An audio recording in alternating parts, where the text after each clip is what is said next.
A seguir, você assiste ao New Deal, com os destaques em inovações que estão transformando os investimentos e os negócios. Oferecimento GCB, a inteligência por trás do risco.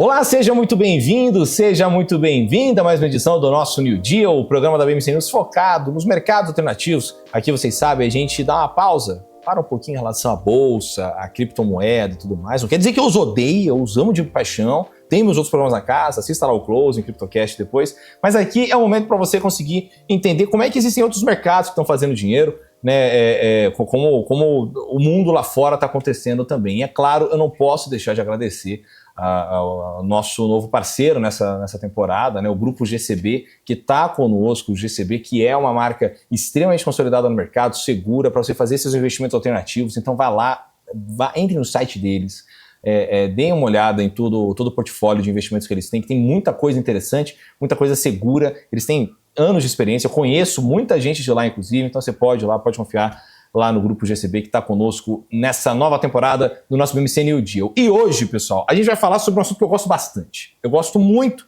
que é de aviação. Vamos falar especificamente sobre aviação executiva com o Rogério Andrade, CEO da Avanto. Seja muito bem-vindo, Rogério. Muito obrigado, Rafael. Vamos lá, vamos falar um pouco de aviação, cara. Me conta um pouco o que é a Avanto. Para a galera de casa entender por que eu chamei você para a gente falar sobre voo, sobre aviação e tudo mais. Você sabe que a gente costuma brincar, mas não é tanto uma brincadeira assim com os nossos clientes, que apesar de ser uma empresa de aviação executiva e operar aviões e helicópteros e vender essas aeronaves no modelo de propriedade compartilhada, esse estrito senso é o nosso negócio, eu digo que o nosso grande produto, aquilo que realmente a gente entrega como valor para os clientes, é tempo, né?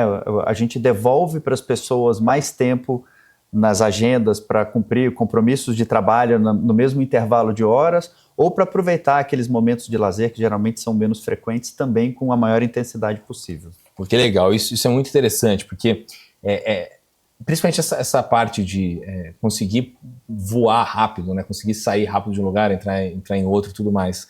Me conta um pouco, como é que está o cenário de aviação executiva aqui no Brasil? Você falou sobre o compartilhamento de aeronaves. Então, por exemplo, eu sou um rico tenho outro rico, só que a gente não quer cada um ter um avião, vamos rachar um avião, a gente vai com a Avanto, é isso? Exatamente. Na verdade, esse conceito de compartilhamento de aeronaves, e diga-se de passagem, né, hoje em dia, falar em economia compartilhada é uma coisa super comum, mas quando começou essa ideia de compartilhar aviões e helicópteros, no mundo, e aqui no Brasil em particular, a Avanto é super pioneira nisso, a gente está há mais de 15 anos no mercado fazendo compartilhamento de aeronaves, né? Mas qual que é a tese por trás disso? Aviões e helicópteros são ativos muito caros para se comprar, talvez até mais caros para se manter. O custo fixo de um avião e de um helicóptero é uma coisa exorbitante. E a esmagadora maioria das pessoas, empresas, profissionais liberais, etc., que precisam de aviões e helicópteros, não usam nem uma pequena fração da capacidade de voo das aeronaves. Então você tem uma ferramenta de multiplicação de tempo que é super eficiente, mas ao mesmo tempo extremamente ineficiente do ponto de vista econômico e que dá um trabalho enorme para se manter. Então a propriedade compartilhada ela vem exatamente para resolver ou tirar a fricção desses pontos que são os pontos que por vezes fazem as pessoas se afastarem desse modo de aviação executiva, né? Então, como é que funciona o compartilhamento de aeronaves, Rafael? Especialmente o modelo da Avanto. Nós dividimos as aeronaves em cotas, em frações. Cada uma dessas cotas vai representar um percentual de participação naquela determinada aeronave. Cada uma dessas cotas vai te dar o direito de voar uma determinada quantidade de horas por ano ou por mês, com a garantia de que sempre que você pedir a sua aeronave, ela vai estar lá à disposição do seu uso. Então, apesar de você ter 2, 3, no nosso caso, às vezes até 20 sócios por aeronave, desde que você peça a aeronave dentro daquela antecedência mínima definida pelo contrato, que são poucas horas, é garantido que haverá uma aeronave para te atender. Aquela que é a aeronave da sua fração, eventualmente uma outra aeronave do mesmo modelo, ou você pode até ganhar um upgrade sem custo para uma aeronave do modelo superior, mas você vai voar. Você vai voar. Diria que é o primeiro atributo, o primeiro bonito da propriedade compartilhada no modelo da Avanto. sempre haverá uma aeronave à tua disposição. Uhum. E tudo isso vem, como eu falei, sem nenhuma dor de cabeça, né? Toda a parte chata de voar, que é o quê? Contratar e treinar o piloto, fazer a manutenção da aeronave. Tem que fazer direito à manutenção. Muito, né? Pelo amor de Deus. Segurança é uma das coisas mais importantes em aviação. Claro. Como a gente fala, né? Lá no céu não tem acostamento, então geralmente você não tem uma segunda chance. É verdade. Então você tem que fazer tudo direitinho. É. Então essa parte da manutenção, essa parte da segurança, que também são igualmente importantes, fica para nossa conta. E obviamente a Avanto tem toda uma estrutura de uma companhia aérea para garantir que cada etapa do planejamento e da execução do voo sejam feitas de forma adequada. Então, tudo isso leva tempo, tudo isso dá trabalho, tudo isso demanda um conhecimento técnico muito específico, e o nosso cliente, o nosso cotista, não tem que se preocupar com esse negócio. Muito interessante. E aí, por exemplo, são voos nacionais e internacionais? Para onde vocês voam com as aeronaves? E como é que vocês fazem a escolha desses aviões? Porque, igual eu estava falando, eu sou apaixonado por aviação, adoro, eu sou aquele tipo de cara que fica assistindo no YouTube lá o Aviões e Músicas, lá que tem o canal lá, né, enfim, que fala muito sobre as curiosidades e tal. Já cobri como repórter de desastre aéreo, então é um assunto que muito me interessa. Então, como é que vocês fazem a escolha desses aviões? E são viagens nacionais, internacionais? Tem um limite para conseguir voar? Como é que é? Boa pergunta. A gente tem, dentro do mundo dos helicópteros, 2 modelos de aeronaves. O Airbus H130, também conhecido como Esquilo, que é um helicóptero que leva piloto mais 6 passageiros. E nós temos também o Agusta, o AW109, que leva piloto, copiloto mais 6 passageiros. Por que esses 2? O Esquilo, que é o nosso modelo de entrada de helicópteros, ele é uma aeronave que voa visual. Portanto, ele funciona muito bem para operações dentro de áreas urbanas ou para lugares onde você não tem muita questão meteorológica para ser tratada, porque o voo visual demanda que o piloto esteja enxergando o solo o tempo todo. Então, à noite, numa meteorologia adversa, já fica mais difícil do Esquilo operar.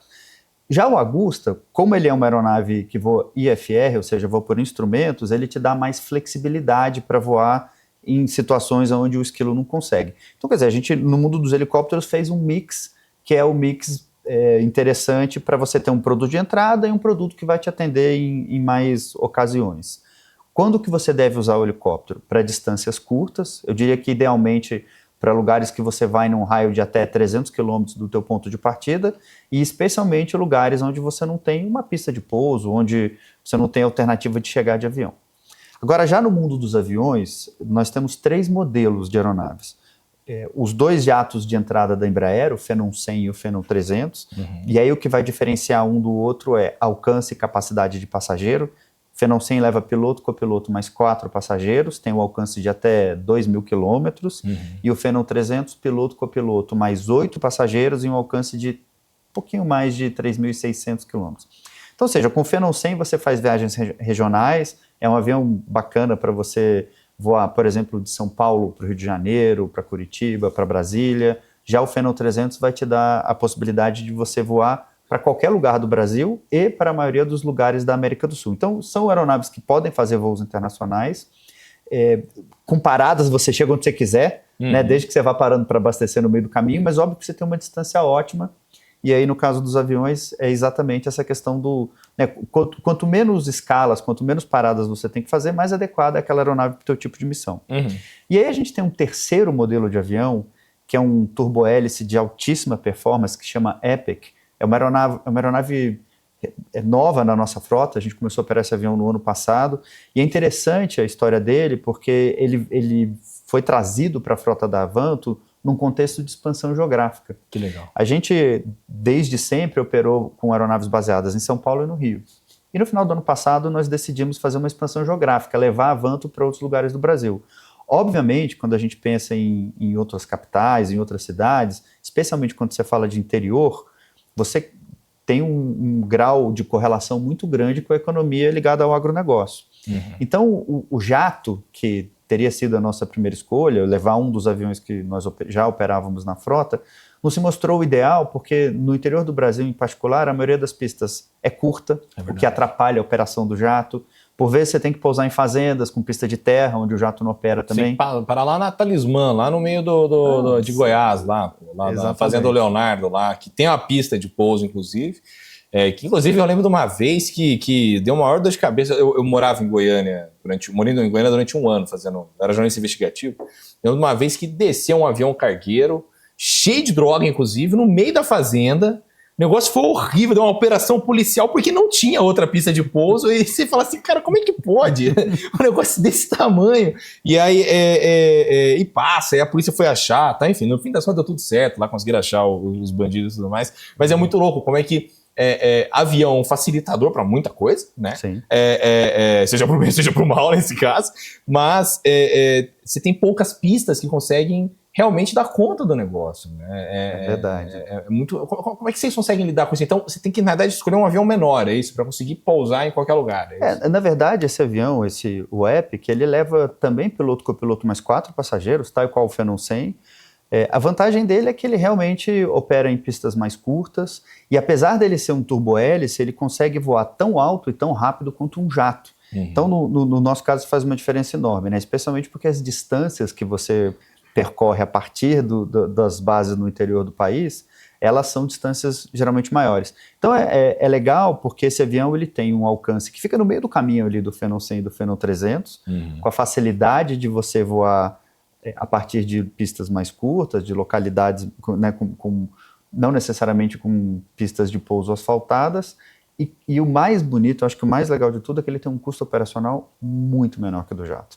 Então, você falou de Goiânia, não por um acaso, Goiânia foi a primeira base que a gente abriu fora do eixo Rio-São Paulo. Que legal. Então, estamos desde o final do ano passado em Goiânia com o Epic e com um helicóptero também, porque é impressionante a quantidade de coisas que se faz com helicóptero ali no entorno da região. Foi uma grata surpresa para nós, para falar a verdade. Não, viu? Goiás é impressionante mesmo.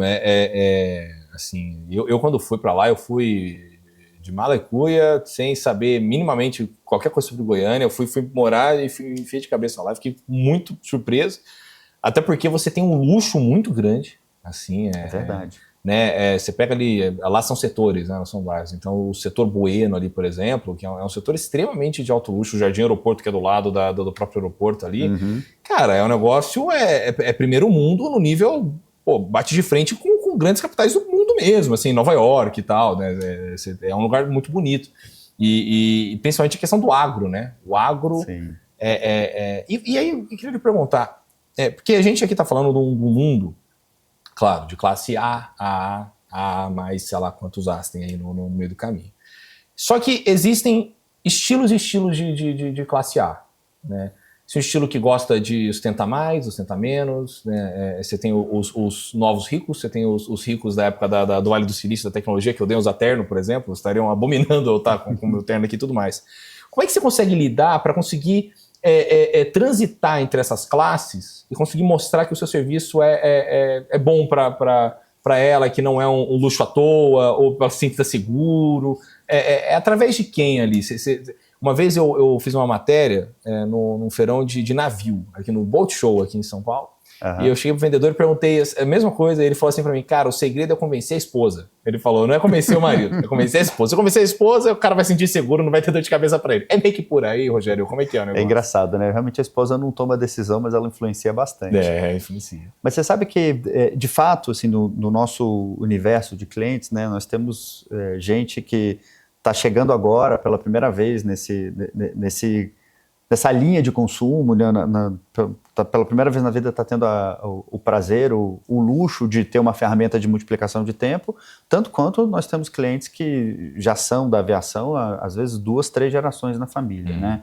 Acho que o que une todos os nossos clientes é exatamente o fato de que a maneira de aproveitar e de desfrutar dessa ferramenta de multiplicação de tempo tem muito mais a ver com a experiência de você chegar nos lugares no seu tempo do que você efetivamente ficar cultivando o ativo ali, o avião, o helicóptero parado no jardim só para o vizinho saber que você tem uma aeronave.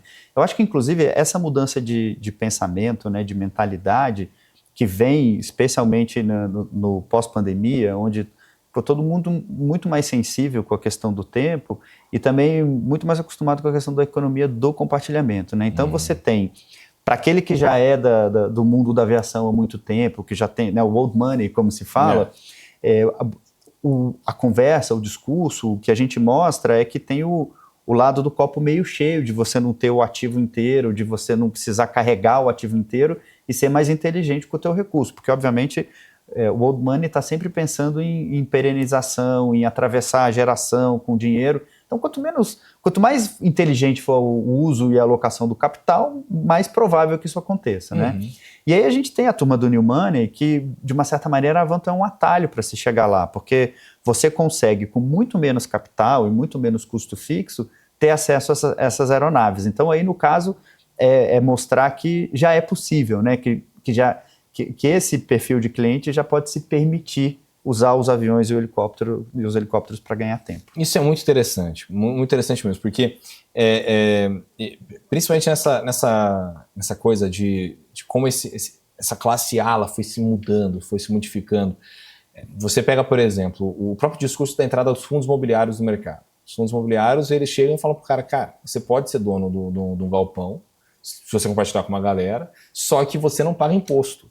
Pô, aí todos os ricos quiseram entrar, falaram, o quê? Não vou pagar imposto, não vou ter inquilino enchendo o saco. Cara. Tudo bem, depois você teve uma outra mudança dos caras quererem realmente ter imóvel por conta da bolsa de valores ser muito volátil. Mas, do ponto de vista de vocês, é muito interessante essa coisa do compartilhamento ser, na verdade, um atalho, né? Você acha que esse cara, principalmente quanto mais ele envelhece, menos dor de cabeça ele quer ter? Uma vez eu vi uma frase do Barsi que ele falava que o povo criticava muito ele porque ele não se arriscava, não dava de paraquedas, mas ele falava assim, cara, quanto mais rico eu sou, menos risco eu quero tomar. Eu não preciso tomar risco para continuar rico, então eu só quero ser rico. Então é meio que por aí, o cara ele quer ter menos dor de cabeça na vida dele. Sem dúvida, né? Toda atividade que toma tempo, né? Todo aquele ativo que você usufrui muito menos do que ele te custa ou do que ele te consome de energia, não é um ativo inteligente, ou não é uma coisa tão prazerosa assim de ter. E isso vale para o barco, vale para casa de campo, para casa de praia e para N outros ativos que são caros ou nem tão caros assim, mas que você usa pouco, né? Eu digo que o caro ou barato é sempre uma medida relativa, né? Enquanto você está usufruindo, é menos caro. Quando você para de usufruir, por menor que seja o valor absoluto da boleta, fica caro demais, né? Porque você não está tirando o valor daquilo lá. Agora me fala uma coisa, eu vou te colocar aqui na fogueira, hein? Você falou que eu podia perguntar sobre tudo. Vamos lá. Eu fiquei muito pensativo quando aconteceu o desastre aéreo da Voepaz. Porque ali mostrou pra gente um mercado que uma galera não tinha a menor noção que existia, que era que é grande história na época que acho que compraram passagem de acho que foi da Latam, e não sabiam, e aí mostrava que o avião era da Voepaz, mas enfim, as famílias ficaram completamente desesperadas. Eu lembro daquilo ali, foi uma coisa, eu fui até Vinhedo fazer a matéria. Esse tipo de situação, ela ajuda ou piora o mercado? Eu digo porque piora no sentido de o cara tem mais medo de andar de avião. O cara que tem medo de andar de avião ele pode aumentar esse medo, mas ao mesmo tempo ajuda porque você consegue ver processos que talvez você não estaria de olho, ou fala assim, cara, eu jamais erraria aqui nesse ponto porque eu tenho tudo na mão. Então, por que caminho um desastre aéreo mexe com o mercado de vocês? Eu te diria que, de maneira geral, qualquer acidente, incidente envolvendo o que voa ou o que não voa, ativa os medos das pessoas, né? Então, dessa maneira, não dá para dizer que é positivo um acidente de forma alguma, né? Fora, obviamente, todo prejuízo e tristeza causado por um evento como esse. Agora, esse teu outro ângulo também é muito interessante, porque nós sempre falamos para os nossos clientes e potenciais clientes que, assim, por vezes existe o paradigma de alguém que tem uma aeronave e fala assim, poxa, mas eu prefiro a minha aeronave porque é o meu piloto, eu pago a conta da manutenção e, por isso, ela é mais segura.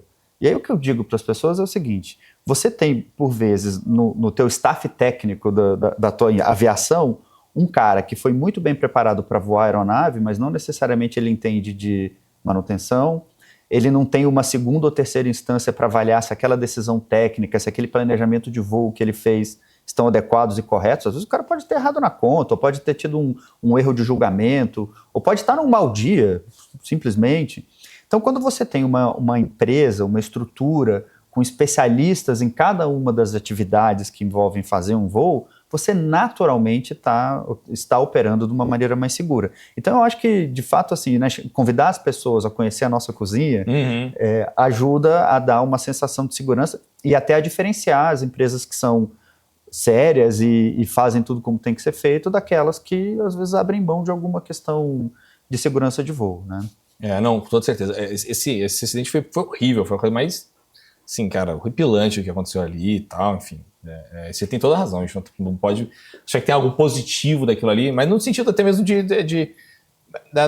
daquela frase de o mercado só melhora quando alguma coisa acontece e mostra pra gente um ângulo que a gente não estava vendo naquela situação, né? Então, ajuda a conseguir que novos incidentes não ocorram, né? Novos acidentes também não ocorram. Até porque ali foi uma falha bem firme da própria aeronave, né? Teve da aeronave e do próprio piloto também, né? Da questão do congelamento, tá? Enfim, a gente pode entrar nisso aí depois. Podemos falar sobre outros desastres também, tem vários desastres aéreos também, esse assunto é um assunto muito interessante, mas eu queria falar um pouco agora sobre essa questão de dinheiro em relação à economia. O quanto de economia esse cara faz, ou o quanto de lucro esse cara tem se ele pegar aviação executiva ao invés de ele ter um avião próprio? Bom, eu vou dar alguns exemplos, então, dos nossos produtos, para ficar claro para quem está assistindo, do quão realmente mais econômico olhando só o lado financeiro, você participar de um programa de propriedade compartilhada versus você ter a tua própria máquina. Então, vou pegar o Esquilo, que é o nosso produto de entrada, tá? Como eu falei, o Esquilo nós dividimos em até 20 cotas, então você precisa comprar 5% de uma aeronave para você ter acesso a toda a frota no final do dia, né? Porque lembra que você tem sempre uma aeronave à tua disposição. Então, esse investimento no modelo da Avanto, ele significa um valor de $175 mil, ou R$800 mil, vamos colocar aproximadamente, que é um preço de um carro, de um belo carro, obviamente, mas muitas vezes é mais barato que o carro que o nosso cliente dirige. Então, 800 mil é o 5%? É o 5%, é o capital que você precisa para comprar o 5% da aeronave, diga-se de passagem, isso é um ativo de quem é cotista da máquina, em dado momento, se ele não quiser ou não precisar mais, esse ativo é vendável também. Então, é o equivalente a você efetivamente comprar 5% de uma máquina. Depois, você tem um custo fixo mensal, que é o rateio do custo de existência da aeronave. O que está embutido aí? Está embutido o salário do piloto, o custo do hangar, do estacionamento da aeronave, o valor que você paga para ter o seguro vigente no helicóptero, uma série de outras despesinhas fixas que envolvem o fato do helicóptero estar ali estacionado no hangar e a taxa de administração da Avanto. A Avanto é remunerada pelos seus cotistas, cobrando um fee de cada um deles para fazer o sistema operar. Então, no caso 2 kg, esse valor são R$18 mil por mês.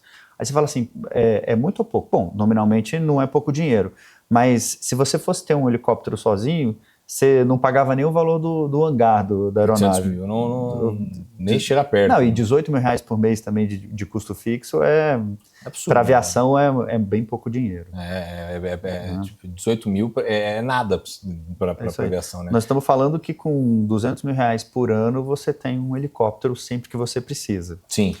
Além disso, né, depois quando você vai voar a aeronave, quando você vai usar a aeronave, você tem um custo que é o combustível que você está queimando durante o voo e toda a despesa de manutenção da aeronave rateada, apropriada por hora de voo. O que a gente faz é somar todos os custos de todas as manutenções ao longo do ciclo da manutenção da aeronave, dividir pelas horas de voo e aí cobrar por hora de cada um dos clientes. Então, isso é uma outra coisa muito interessante também, porque a despesa da manutenção, que geralmente é um dos grandes sustos de quem tem aeronave, né? Toda vez que a aeronave para numa oficina, vem uma boleta enorme, ela fica mais previsível. E diga-se de passagem, é mais justo também, porque quem voou mais, naturalmente vai ter contribuído mais para a execução daquelas manutenções. Tem que pagar mais. É normal, é natural isso, né?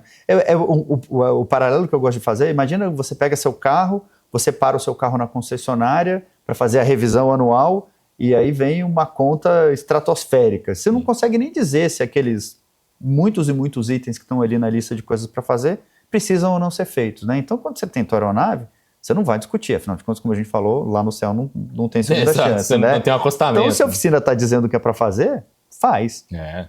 E tal e qual uma concessionária, a lista de itens pode e merece ser revisitada, né? Então, tem que ver, né? É uma atenção ao detalhe, né? Você tem que ficar muito perto disso aí, até porque é grande questão, assim, tem o Chris Rock, eu acho que é o comediante que faz uma piada no show dele, que tem algumas profissões que não tem como, você tem algumas maçãzinhas podres aqui. Não, cara, todo mundo tem que ser bom, assim, o piloto tem que ser excelente, o mecânico tem que ser excelente, porque é um erro no avião que, cara, lascou. Então, tem que ser algo realmente muito próximo dessa perfeição mesmo, né? E aí a minha outra dúvida em relação ao desafio logístico disso, porque eu imagino que sejam muitos voos. A partir do momento que você compartilha, igual você estava falando, né? O cara, quando tem um avião, ele vai usar, sei lá, o avião uma vez por mês. Sei lá. Duas, três, sei lá, é bem pouco. Até porque tem uma hora que eu acho que ele deve se cansar também. Ele fala assim, cara, eu vou viajar 30 dias no mês, né, todo santo mês. Uma hora o cara é muito rico, ele vai falar, vou comprar um apartamento logo em Nova York e fico lá. Nesse ponto, se você aumenta esse número de voos, e óbvio, todos os voos têm que dar certo, esse desafio logístico de você achar o detalhe, como é que vocês dão conta disso? Tem algum filtro, por exemplo, que você fala assim, cara, isso aqui não, eu tenho meus especialistas aqui, que esse especialista, se ele falou para mim que o negócio zicou. Isso aqui não tem o what if, não tem a justificativa em cima disso. É meio que por aí? É exatamente isso. Acho que eu vou contar um pouquinho de como é que funciona toda a jornada de um voo, que eu acho que vai ajudar. Você me permitir só terminar a história do número, Rafa? Claro. Porque eu estava falando, né, essa hora de voo, ela custa R$ 5.500. Então, nós estamos falando o seguinte, você com 18 mil de fixo e mais 27 mil reais de variável, ou seja, nós estamos falando de 45 mil reais por mês, você tem todo o custo da tua aeronave coberto, inclusive o custo de operação. E aí, voltando lá naquela história do comparativo, isso é quanto custa o piloto por mês para o dono da aeronave. Fora toda a economia de capital que você tem, né? Você gastou 5% do dinheiro que você precisaria para comprar a aeronave inteira, e a diferença desse dinheiro no banco, ainda mais com esse juros brasileiro de hoje em dia, que tá absurdo também, paga a conta, mas com muitas e muitas sobras. Então, assim, do ponto de vista econômico, esse negócio do compartilhamento é muito vantajoso. E a mesma métrica vale para todos os outros modelos de aeronaves que a gente opera. Então, assim, realmente, do ponto de vista econômico, é maravilhoso. Indiscutível. E aí, voltando para a questão que você tinha perguntado, porque eu acho que essa é outra vantagem também que não é econômica, mas é material numa operação, como é que funciona uma jornada, né? Assim, a gente tem lá dentro do que é o coração da nossa operação, um time que é aquele time que junta o cliente com a aeronave, com a tripulação. Então, esse time, ele recebe 2 insumos. Da equipe de manutenção, ele recebe as aeronaves disponíveis para voar, e aí eu tenho dentro da equipe da Avanto engenheiros aeronáuticos, mecânicos, inspetores com uma super experiência. Eu tenho um time que faz todo o controle técnico dos componentes das aeronaves. O avião e o helicóptero, na verdade, é um grande Lego, né? São múltiplos componentes, cada um com um tempo máximo de vida. Então, você precisa casar as inspeções com a troca dos componentes, e tem um time que só fica olhando isso.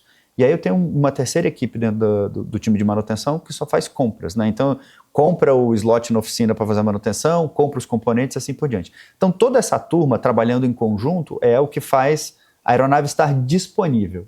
Depois tem um segundo insumo para esse time da logística, que são os pilotos. Então, eu tenho uma outra equipe dentro de casa, que é a equipe da escala e do treinamento. Então, esse time ele cuida que todos os pilotos estejam com todos os treinamentos em dia e cumprindo a regulamentação aeronáutica, respeitando uma série de regras que existem para um piloto ser elegível a estar na escala. Então, o piloto tem um número máximo de dias no mês que ele trabalha, um número máximo de dias seguidos que ele pode trabalhar. O cara não pode dormir no trabalho. Não, né? Exatamente. Então, assim, nesse sentido, a legislação aeronáutica é bem conservadora, eu diria. Então, assim, tem muita regra para respeitar em relação à exposição do piloto ao voo. Então, essa turma, ela cuida do piloto estar treinado e do piloto estar devidamente descansado e disponível para voar. Daí, dentro desse time da logística, eu tenho 3 subtimes. Eu tenho um time do concierge, que é quem fala com os clientes, então é quem recebe as solicitações de voo. Aí eu tenho um segundo time, que é o time do despacho, que é o que faz a primeira instância de análise técnica. Então, eles vão dizer se aquela aeronave com aquela quantidade de passageiros decolando daquela origem, voando para aquele destino, estão dentro do envelope, que é o termo técnico da aviação. Então, se a aeronave tem um peso máximo de decolagem, ela tem uma certa condição de meteorologia que ela consegue suportar em rota, ela tem um comprimento mínimo de pista que ela precisa para decolar e pousar com segurança e assim por diante. Então esse time do despacho ele faz essa primeira análise de distância, primeira análise de viabilidade técnica do voo. E aí por fim o time da logística propriamente dita é quem pega a demanda do cliente junta com a aeronave que está disponível e com a tripulação que está na escala. E aí o voo acontece. Então, tudo isso para dizer que esse voo passa na mão de um monte de gente. Claro. Então, a chance de você identificar alguma falha, algum erro de processo, é muito maior do que um voo que tudo isso aconteceu feito por um cara só, que é o piloto. Que é o piloto, né? E não pode estar tudo nas costas dele, né? Não, Nem cirurgião fica sozinho na sala, né? Tem um monte de gente para ajudá-lo também. Exatamente. A gente vai para o intervalo, pessoal. Na volta, a gente vai ter muito mais aqui do nosso BMC New Deal sobre aviação executiva. Já voltamos.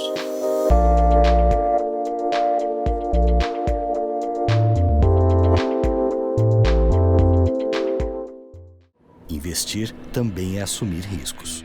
E o risco certo abre portas, cria oportunidades, expande possibilidades.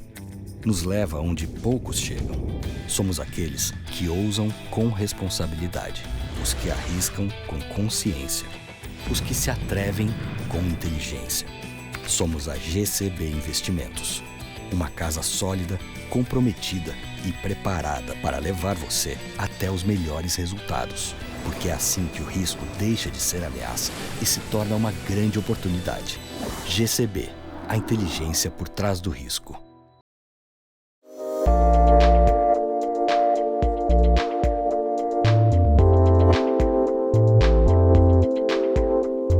Estamos de volta no nosso BMC New Deal dessa semana, um papo muito bacana com o Rogério Andrade, lá CEO da Avanto. A gente está falando sobre essa aviação executiva, sobre esse mundo maravilhoso que é, né, de avião. Inclusive, a gente vai ter feito esse episódio aqui no avião. Eu tô achando que a gente fez besteira.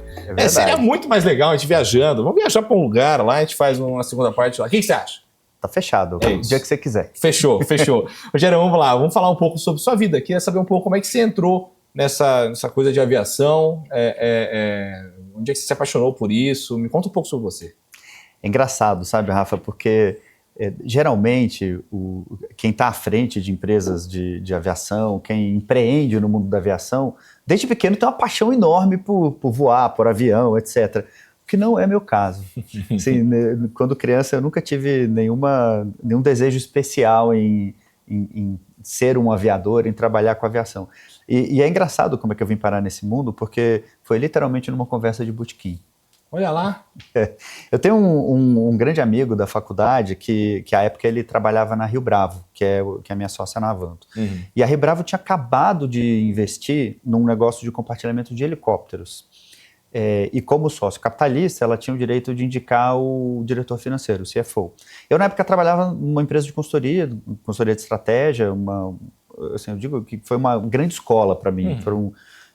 Eu comecei trabalhando nessa empresa na época da faculdade ainda, e fiquei lá por 4 anos, e foi, eu acho que, uma pós-graduação na prática. Né? Você fez em faculdade? Eu fiz engenharia civil, sou engenheiro politécnico. Engenheiro politécnico, muito bem. O pessoal da Rio Bravo vem direto nos programas. Inclusive já vieram aqui no New Deal, só me engano. O pessoal da Rio Bravo vem bastante. Um beijo para eles são maravilhosos. Desculpa. Eu gosto muito deles também. Claro, né? Não, que eu gosto muito de saber os cursos das pessoas, porque para onde elas foram, às vezes são caminhos completamente malucos, né, tudo mais. Mas enfim, você estava comentando. Pois é, que é engraçado isso mesmo, né? Apesar de ser engenheiro civil, nunca trabalhei no setor. Comecei em consultoria. E aí, em dado momento, eu estava exatamente nessa conversa com esse meu amigo, falando para ele que essa vida de consultoria é muito legal, muito interessante, mas você viaja muito, a tua rotina é super pesada. Eu sou carioca, mas moro em São Paulo desde os 14 anos de idade, mas a minha família não. Minha família mora toda no Rio. Eu vim com eles e depois eles voltaram e foi bem no ano da faculdade, então eu resolvi ficar aqui. E aí nessa época, eu, com saudade do Rio, tinha voltado a morar no Rio de Janeiro, mas tinha uma namorada aqui e estava fazendo um trabalho em Brasília.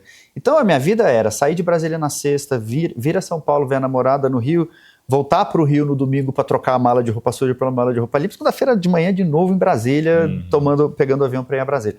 Aí eu estava contando essa história para ele, ele falou, cara, tem essa empresa que é de aviação, você vê ironias, né? Eu tava fugindo da viagem, mas fui parar numa empresa de aviação, que a gente acabou de investir, devemos nomear o CFO, quer ir lá bater um papo com o CEO, que nós acabamos de contratar? Se você gostar, de repente é uma alternativa de ficar em São Paulo, com uma vida com menos viagens. Falei, quer saber de uma coisa? Eu vou. E aí eu fui. E aí vem uma coincidência interessante que eu conto depois, que essa empresa ela ficava lá no campo de Marte. Né? E eu digo que eu acho que quando eu cheguei lá e vi primeiro o conceito do compartilhamento de aeronaves que me encantou no primeiro segundo, mas quando você chega lá no mundo do aeroporto, né, o mundo do aeroporto é encantador. Não sei dizer muito bem o que é, não. Acho que é o cheiro do querosene, mas enfim. Não, mas eu acho que é aquela coisa, né, eu acho que tem uma... Eu estou fazendo mestrado e uma das minhas disciplinas de mestrado é sobre cinema avançado. Você vai entender por que eu chego lá. Porque no cinema a gente entende o porquê que cada coisa dá tal sensação pra gente quando a gente vê ou ouve. O aeroporto, acho que tem a coisa do salto alto. Você ouve muita gente salto alto, é uma coisa de gente elegante, gente chique, sabe? Tá todo mundo bem arrumado, é terno. Aí é o comissário passando, sabe? Talvez aquela coisa do ar-condicionado e tudo mais. Então acho que a galera tem que chegar 3h30 antes pra chegar pra um voo. Então o aeroporto por si só é um evento na vida da pessoa, não é todo dia que ela vai voar, a não ser que o cara tenha um avião de vocês. Mas eu acho que tem isso aí, não tem não? Do aeroporto remeter essa coisa. Especialmente eu acho que no começo da aviação, né, que era realmente um meio de transporte para muito poucos. Tem até uma série muito interessante que chama Panam. É uma série de uma temporada só. Mas é muito legal, porque ela conta o auge da época da Panam, que era a aviação... Acho que foi a empresa de aviação comercial mais glamurosa que já existiu no planeta. Talvez por isso ela não tenha dado certo. Também, porque muito glamour também complica, muito glamour, né? Exatamente. É dessa época, inclusive, que vem todo esse mito em torno do piloto, né, do comandante. Os comandantes na Panam eram tratados como semideuses. Ele é bad boy e tal, né? E todo filme, inclusive, de aviação que você pode pegar antigo, é o piloto ali tendo a vida com várias mulheres, e cada cidade ele tem uma mulher, e aí ele chega, sendo que assim, eu conheço um monte de piloto que o cara é uma profissão comum. Assim. Ele é um técnico, né? É um técnico que sabe conduzir aeronaves. Precisa de muito estudo, precisa de muita competência. Sim.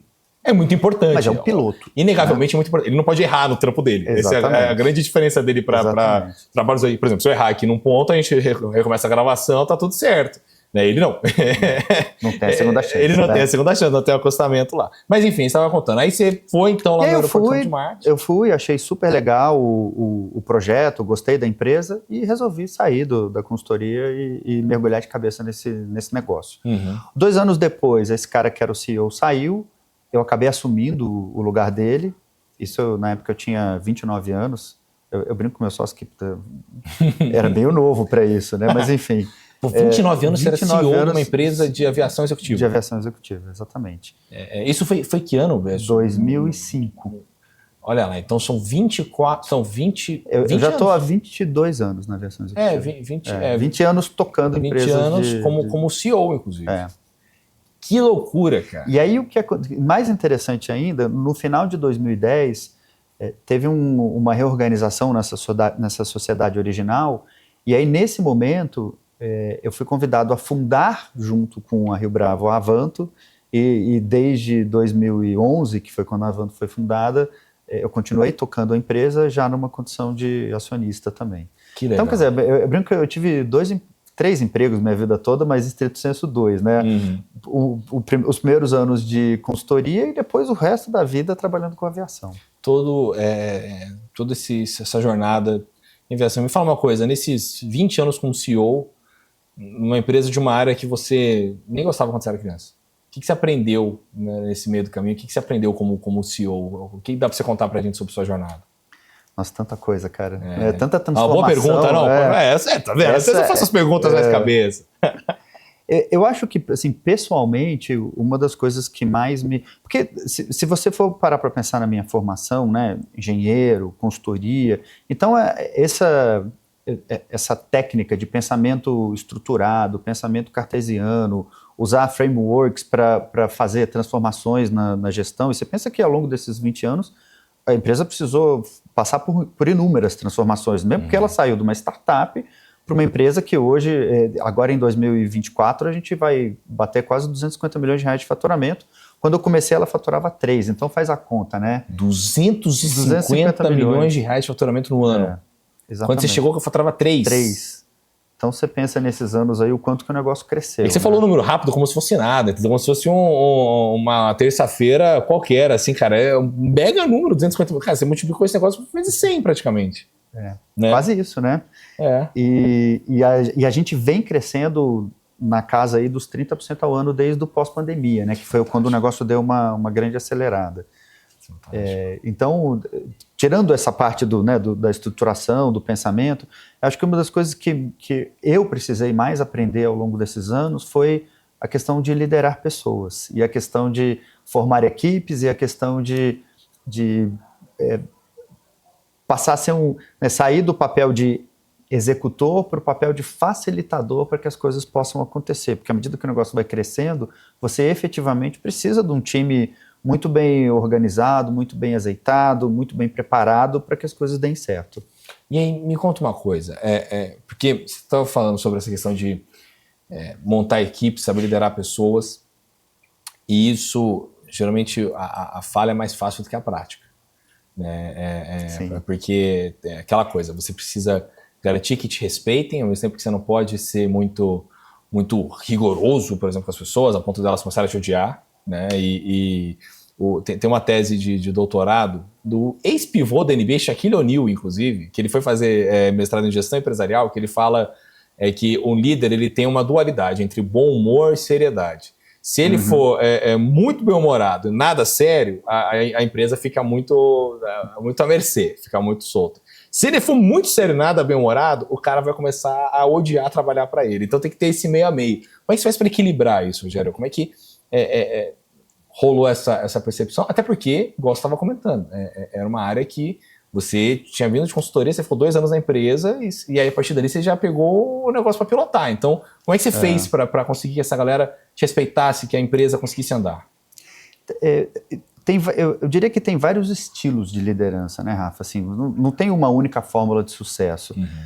Talvez eu tenha a sorte de ser um cara muito ponderado, um cara de muito bom senso, e que foi construindo em cima dessas 2 habilidades naturais minhas um estilo próprio de liderança, onde eu consigo fazer o que precisa ser feito do ponto de vista de cobrança, de obviamente exigir resultados e aplicação das técnicas de gestão junto com o estímulo do lado humano, e o amadurecimento foi me ajudando a fazer essas coisas acontecerem de forma mais natural. Pô, que fantástico. E como é que você faz para conseguir controlar esse processo de construção de equipe? Porque eu imagino que seja algo muito meticuloso. Né? Você precisa acertar, por exemplo, você vai treinar alguém novo para colocar ele na equipe. Só que, ao mesmo tempo, você está falando de uma máquina que ninguém pode errar. Então, é aquela coisa, você tem que saber meio que dar confiança pro cara quando tem que se dar confiança e tudo mais. Então, como é que você faz para esse processo de construção de equipe ser bem sucedido e as coisas darem certo no fim das contas? Você sabe que em aviação tem um conceito que foi depois adotado por inúmeras outras indústrias, notadamente no campo médico, que é o conceito de cultura justa. O que o conceito de cultura justa diz? Você ter um ambiente de erro zero é impossível. Erros acontecem, então é esperado que em dado momento algum tipo de erro apareça. Então o conceito de cultura justa, ele prega que a partir do momento que alguém percebe que cometeu um erro, esse alguém tem que ter a tranquilidade, né, a paz de espírito de levantar a mão e falar, eu errei, vamos corrigir a rota aqui antes que esse erro vire um acidente. Por sinal, eu não sei se você sabe, mas um acidente ou um incidente, ele nunca é fruto de um fato isolado, ele é fruto de uma cadeia de eventos que vão se sucedendo até que aquilo vira um acidente. Tem uma teoria muito interessante que é a teoria do queijo suíço. É fácil de entender, né? O queijo suíço tem um monte de furos, mas esses furos não são alinhados.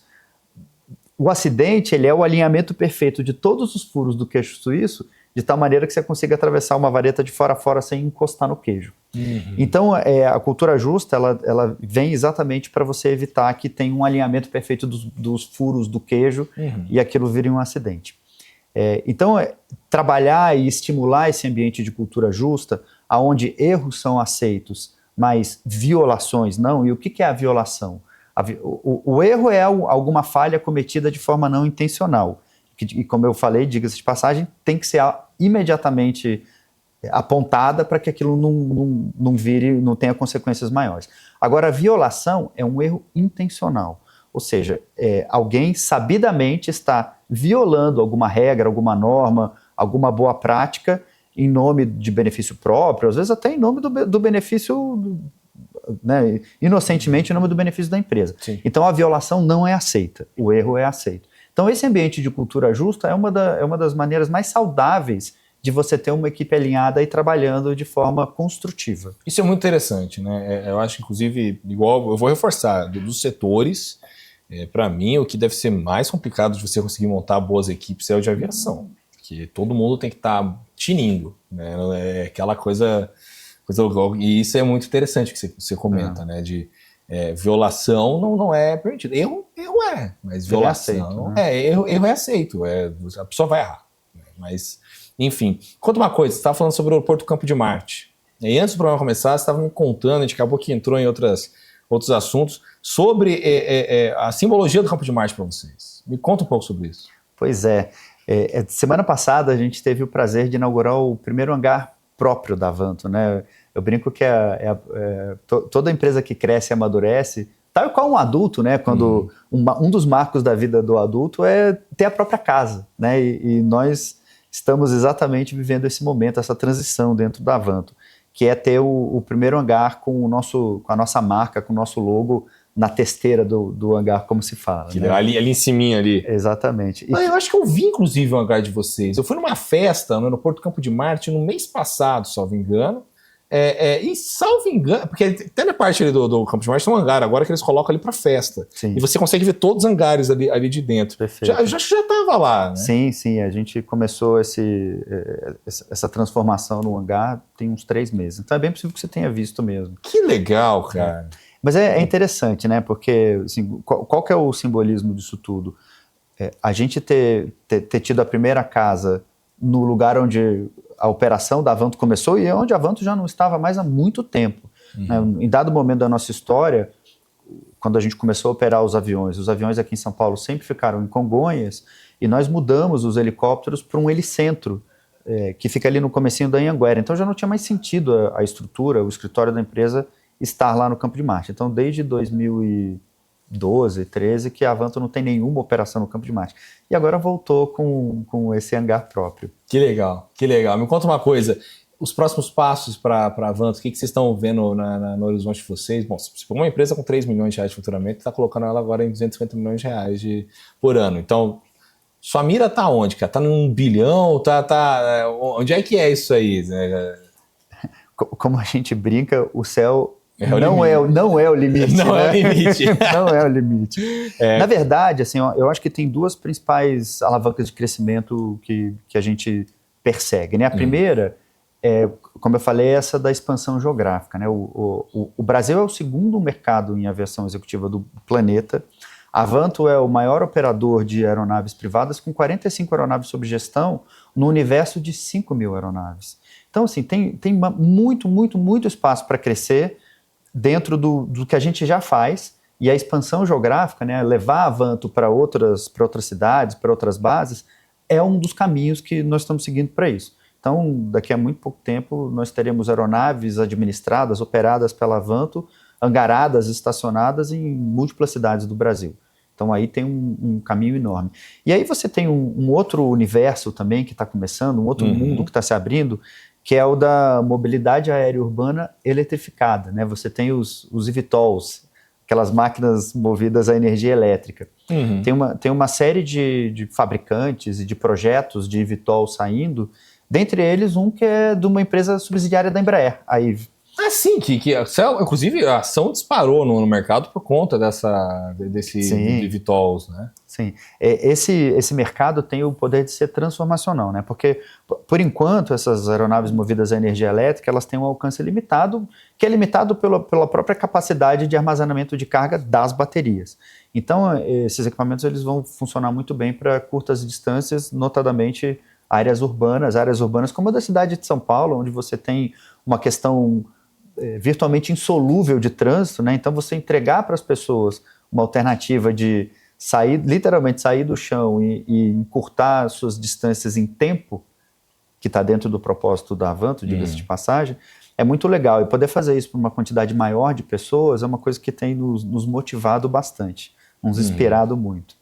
Pô, que legal. Então, fazer isso para mais pessoas, para conseguir fazer isso chegar mais longe. Agora, você soube um assunto aí que me interessa em relação a essa coisa da aviação elétrica, porque como é que ela funciona exatamente? Porque é tipo um carro elétrico? Ou seja, faz menos barulho, eu consigo poluir menos ambiente e abasteço sem tanta dor de cabeça? Eu acho que tem essa questão de sustentabilidade que é muito legal também, né? Porque você deixa de queimar um combustível fóssil e passa a usar uma energia que é tecnicamente mais limpa, que é a energia elétrica, para dar propulsão nas aeronaves. Mas uma das coisas que viabiliza ou barateia o uso dessas aeronaves em comparação com o que a gente tem hoje disponível no mercado é que uma aeronave movida a energia elétrica ela tem sistemas mais simples. O motor elétrico é um motor menos complexo que o motor a combustão e os sistemas que se seguem também são os sistemas mais simples. Então o custo de operar essas máquinas é menor, o que faz com que o custo do assento também, o custo do ticket, passe a ser mais baixo.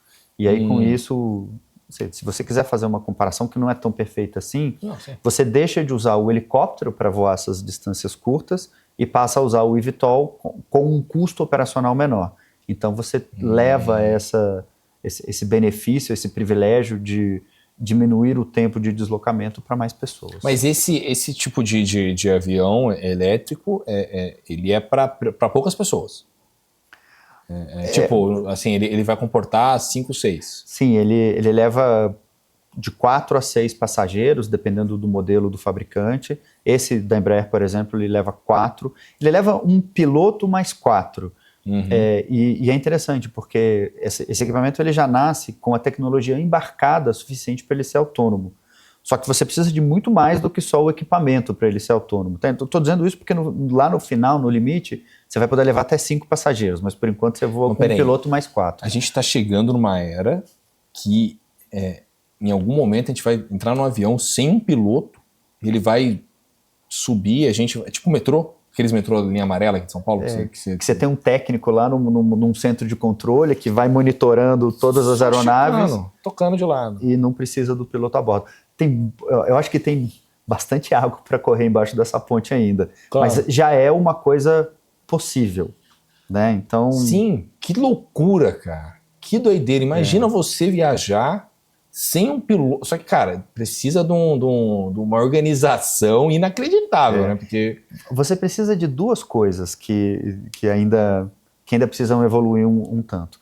O primeiro é você ter um sistema de telecomunicações à prova de bala, né? Porque você tem o controle, ou pelo menos o monitoramento das aeronaves remoto, e você tem um centro de inteligência se comunicando com as aeronaves o tempo todo. Isso não pode falhar. E, ao mesmo tempo, você precisa de um sistema de controle de tráfego aéreo bem mais sofisticado do que nós temos hoje em dia. Hoje em dia, o controle de tráfego aéreo é todo feito por pessoas, né? Você vai nas torres de comando dos aeroportos, são sempre pessoas usando sistemas e direcionando as aeronaves. Para que esse negócio consiga funcionar na escala e na proporção necessária para que isso vire um negócio de fato, boa parte desse trabalho, desse serviço, se não a totalidade, tem que ser feito de forma autônoma. Que loucura. Então mas é o mundo dos Jetsons que está se aproximando. Em algum momento isso vai acontecer. Eu sou apaixonado por isso, cara. Assim, esses dias eu tava andando num carro elétrico que você nem sente o carro ligar e você já sai andando. Já falou assim, cara, como a humanidade ela avança rapidamente na tecnologia, assim, e essa história de aviação elétrica ela é ainda mais legal e, enfim. Rogério, por mim, eu ficava aqui os próximos 5 dias falando de aviação, mas a gente tem que finalizar aqui o programa. Então, muito obrigado pela sua presença. Volte mais vezes, por favor. É só convidar. Valia demais. Foi um prazer. Obrigado, viu, Rafa? Obrigado. E boa sorte lá na Vanto, lá no novo hangar, lá do Campo de Marte, hein? Tá bom. Obrigado. Pessoal, e a você que nos acompanhou aqui no nosso BMC New Deal dessa semana, muito obrigado pela sua presença aqui conosco aqui no nosso programa. Você pode continuar nos seguindo nas redes sociais, @bmc.news. Lembrando aqui o nosso agradecimento à nossa parceira neste episódio, nessa temporada, a GCB, né, o Grupo GCB, melhor dizendo. Entra lá no site deles, lá no aplicativo, pode olhar, tem muito investimento interessante, tem uma renda fixa com mais premiação, tem várias coisas interessantes lá. Então você entra lá no GCB que você vai fazer excelentes investimentos aí alternativos. Eu vou ficando por aqui, você pode continuar nos acompanhando nas redes sociais e também no nosso portal, bmcnews.com.br, com as notícias mais fresquinhas de todo o mercado financeiro, mercado cripto. Te vejo semana que vem com muito mais New Deal. Até mais. Tchau, tchau!